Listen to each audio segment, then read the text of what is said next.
BTV ఇది మీ TV.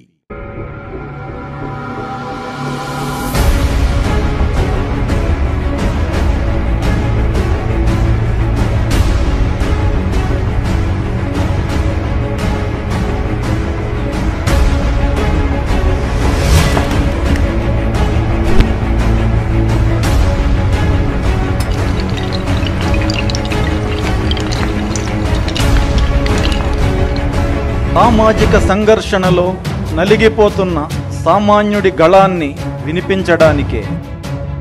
BTV ప్రేక్షకులకు నమస్కారం. నేను మీ జర్నలిస్ట్ రాంబాబు నాయుడు. జనసేన నవశకం అక్టోబర్లో ఆరంభం. జనసేన మార్కు రాజకీయాలు అక్టోబర్ నుండి ఆచరణలోకి రాబోతున్నాయి. అంటే ఈ ఏడాది అక్టోబర్ నుండి జనసేన నవశకం ఆరంభం కాబోతుందన్నమాట. జనసేన అధ్యక్షుడు పవన్ కళ్యాణ్ వచ్చే అక్టోబర్ నుండి తాను పూర్తిస్థాయి రాజకీయాల్లో ఉంటానని ప్రకటన చేయగానే తెలుగు రాష్ట్రాలలో రాజకీయాలు వేడెక్కుతున్నాయి. ఇటీవల విజయవాడలో జరిగిన పాత్రికేయుల సమావేశంలో జనసేనాని పవన్ కళ్యాణ్ తన చేతిలో ఉన్న సినిమాలు త్వరగా పూర్తి చేసుకుని అక్టోబర్ నుండి పూర్తిగా రాజకీయాల్లోనే ఉంటానని ప్రకటించిన విషయం అందరికీ విదితమే. ఈ ప్రకటన వెలువడినప్పటి నుండి తెలుగు రాజకీయాల్లో అలజడి మొదలైంది. పవన్ కళ్యాణ్ వ్యక్తిగత స్టార్ ఇమేజ్కి రాజకీయంగా కూడా ప్రజాభిమానం తోడైతే రెండు తెలుగు రాష్ట్రాలలో రానున్న రోజుల్లో రాజకీయ పరిణామాలు ఎలా మారబోతున్నాయో అప్పుడే అంచనాలు వేసుకుంటున్నాయి అన్ని రాజకీయ పార్టీలు. జనసేన పార్టీ ఆవిర్భవించి 3 ఏళ్లు గడిచిపోయింది. ఈ 3 ఏళ్లలో సమయం సందర్భం చూసుకునే జనసేన ప్రజా సమస్యలపై స్పందించింది. అవసరం అనుకున్నప్పుడు మాత్రమే పవన్ కళ్యాణ్ ప్రజల్లోకి వచ్చారు. కానీ ఒక రాజకీయ పార్టీగా జనసేన ప్రజలకు ఏమి చేయాలన్న దాని మీద గత 3 నెలలుగా పవన్ కళ్యాణ్ ఒక భారీ కసరత్తు చేస్తున్నారు. దాంతో రెండు రాష్ట్రాలలో జల్లెడ పట్టి జనాల్లోనే దాగి ఉన్న జన సైనికులను పసిగట్టారు. వారి మెదడుకు పదును పెట్టారు.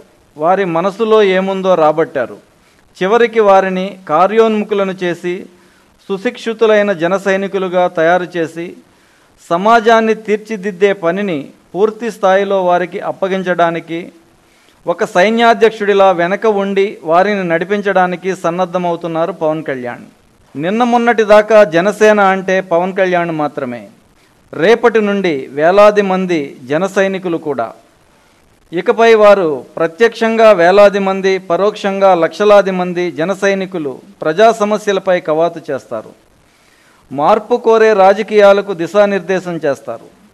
ప్రజలకు పాలకులకు మధ్య ఉన్న సమస్యల గోడను కూల్చివేసి ప్రజల జెండాను ఎజెండాను నెలకొల్పాలన్నదే వారి లక్ష్యం.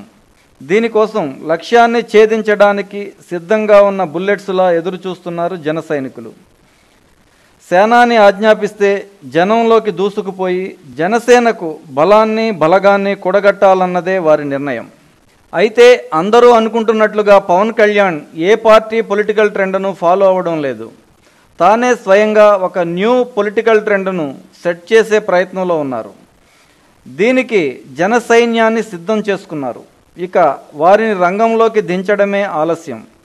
జనసేనాని వ్యూహంతో జన సైనికులు జనంలోకి వెళ్తే అనేక ప్రజా సమస్యలు వెలుగులోకి వస్తాయని, వాటి వెనుక దాగి ఉన్న రాజకీయ నిర్లక్ష్యం, కుతంత్రాలను ప్రజలకు వివరించి వారి మనసులను గెలుచుకోవాలన్నదే జనసేన లక్ష్యంగా కనిపిస్తోంది.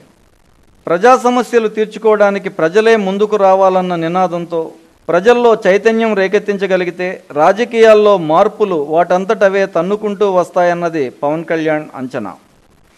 ఏది ఏమైనప్పటికీ పవన్ కళ్యాణ్ అక్టోబర్ నుండి ఆచరణలో పెట్టబోయే ఏ రాజకీయ విధానమైనా ఖచ్చితంగా ప్రజలకు మేలు చేయాలన్నదే జన సైనికుల కోరిక. దానికోసం ఎంత కష్టపడడానికైనా వారు సిద్ధంగా ఉన్నారు. ఇక వారిని జనసేన ఏ మేరకు ఉపయోగించుకుంటుందో, ఎలా ప్రోత్సహించి నడిపిస్తుందో మనం అక్టోబర్ దాకా వేచి చూడాల్సిందే. మరి